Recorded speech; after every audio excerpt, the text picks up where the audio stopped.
Hello everyone, welcome back to GHANAIAN channel. In today's recipe, I'm sharing with you how to make authentic Ghanaian dry BOFROT. That's very easy to make, very delicious, and I hope you're going to give it a try. Let's get started. To my stand mixture, I added in milk, warm milk. Please make sure your milk is warm. Some of the sugar and dry active yeast. I then stirred and then I let this sit for at least 5 minutes for the yeast to get activated. After 5 minutes, I went ahead and added in the rest of the sugar, egg white, milk powder, grated nutmeg. For the flavor, I went in for banana flavor. You can use pineapple flavor, almond flavor, or vanilla flavor. I then added in the flour, attached the hook, and then I let this work until it was almost well combined. After I added in the salt and soft butter. I'll leave the exact amount of the ingredients that I used in the comment section or in the description box below. So I closed it and then I let this work for at least 7 minutes, from 5 to 7 minutes. You want a stretchy dough. After I covered it with a clean napkin and then I let this sit for at least 1 hour.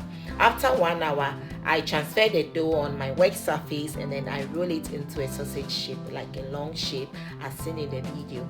I went ahead and divided it into smaller pieces, around 50 to 60 grams each. So this is what you're looking for. When done, bring one, roll it in the ball shape and then transfer it back on your work surface. Use your rolling pin to roll it thin as seen in the video and then roll it in the long sausage shape again. So what you have to do is roll it and then you tap it in, roll it, then you push it in.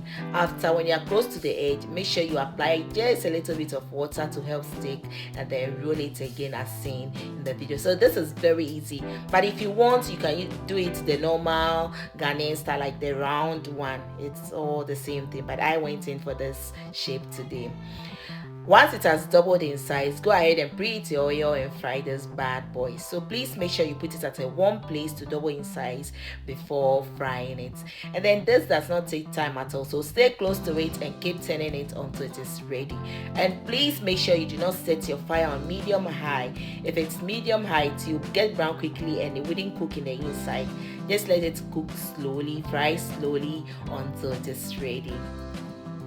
I hope you really enjoyed watching this video, and I know you're going to give me a credit by giving this video a thumbs up, giving it a share, comment, subscribe if you haven't already, follow my page, and guys, just look at this turned out delicious, very soft. You get a crispy skin, and trust me, it was delicious. Try it and let me know the outcome in the comment section. Look at this, guys. Wow.